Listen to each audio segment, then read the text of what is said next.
Josh Frydenberg joins me now.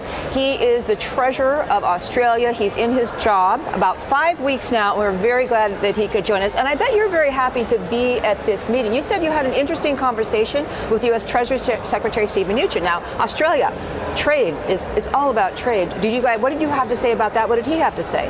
Well, nice to be with you, Kathleen. Well, certainly Australia is trade exposed. We're a capital importing country. We have the fifth most traded currency in the world, and we have a real interest in a free, open and rules-based trading system. So I had a really great conversation with the US Treasury Secretary. He knows how trade exposed Australia is. He knows that China is our number one trading partner and the United States is our number one investor. So I just made it very clear to him, as I've done both publicly and privately in all the meetings that I've had, that we need to see cool heads prevail.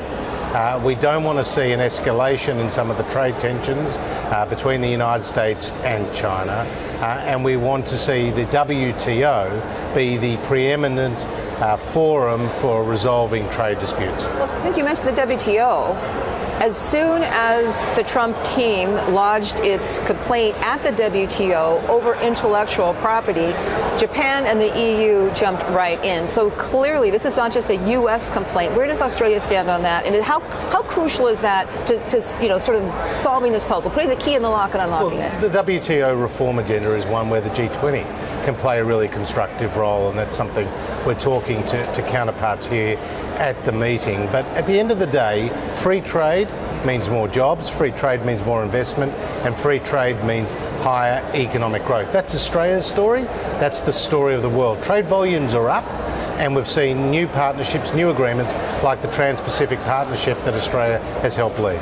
So Josh, how big of a threat to Australia's economy and the outlook for the economy moving ahead if this cooler heads don't prevail, at least not immediately, and this continues and it escalates and it lasts? What's the risk? Well, the first thing I'd say, Kathleen, is we haven't seen a large macroeconomic impact of the trade tensions today. It's been confined to about 2% of world trade.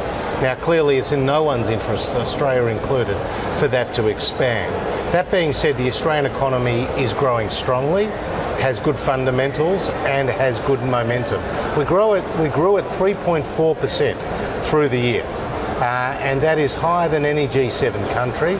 That's indeed higher than the OECD average of 2.5%. We have a AAA credit rating from all three rating agencies, Moody's, Fitch and S&P, and we've just released the lowest budget deficit in a decade, and unemployment is at its lowest level in 6 years. So the Australian economy is strong, will continue to be strong. At the same time, the global economy is strong. We heard from the IMF, 3.7% real growth. That's a good number, but we can't put that at risk with increasing trade tensions. You know, one of the topics of discussion here has been emerging markets and Federal Reserve rate hikes and the spillover effects. But it seems to me for Australia, the head of the RBA, Phil Lowe, has already signaled that maybe the spillover effect from Fed rate hikes is a welcome one, because if the dollar weakens and the dollar strengthens and the Aussie dollar weakens, that is potentially good for Australia. Would you welcome an even weaker Aussie dollar, and where would you see it go? We have a floating dollar, and it has moved around. During the height of the mining boom, it was well over parity with the US dollar. Now it's around 70 cents. It has gone lower in the past, but the dollar will be what it is. We as a government don't seek to impose on the movement of the dollar, and monetary policy is run by the Reserve Bank. And we have a cash rate which has stayed pretty stable at 1.5% for some time. What we are focused on at this meeting, though, Kathleen, is if the US dollar appreciates, then there are emerging economies which will see the cost of servicing their debt, US dollar denominated debt, go up. We'll also see capital outflows from some of those economies into the US as they chase higher bond yields. They're some of the things that we need to watch out for, and we're also watching what's happening in the Argentinian and the Turkish economy, because we obviously want to see some of those challenges contained. So when you say it's something we have to watch, are you referring globally? Okay. How about the Federal Reserve? Well, look, it's not for me to give advice to the Federal Reserve, nor to the American government. We have a wonderful relationship with the US, and we do acknowledge they have some legitimate concerns in relation to the trade space, and I've said that publicly. But what we want to see is continued good growth in the economy. We want to see the G20 play an important role in the financial reform agenda as it's done in the past, and Australia sits at the top table as the 13th largest economy in the world. We're happy to play our part. Quick final question, because I know you have a bilateral coming up with Japan's finance minister tomorrow. He's one of your Asian neighbors. Really quickly, what do you expect to discuss with him, and what do you want to get out of that?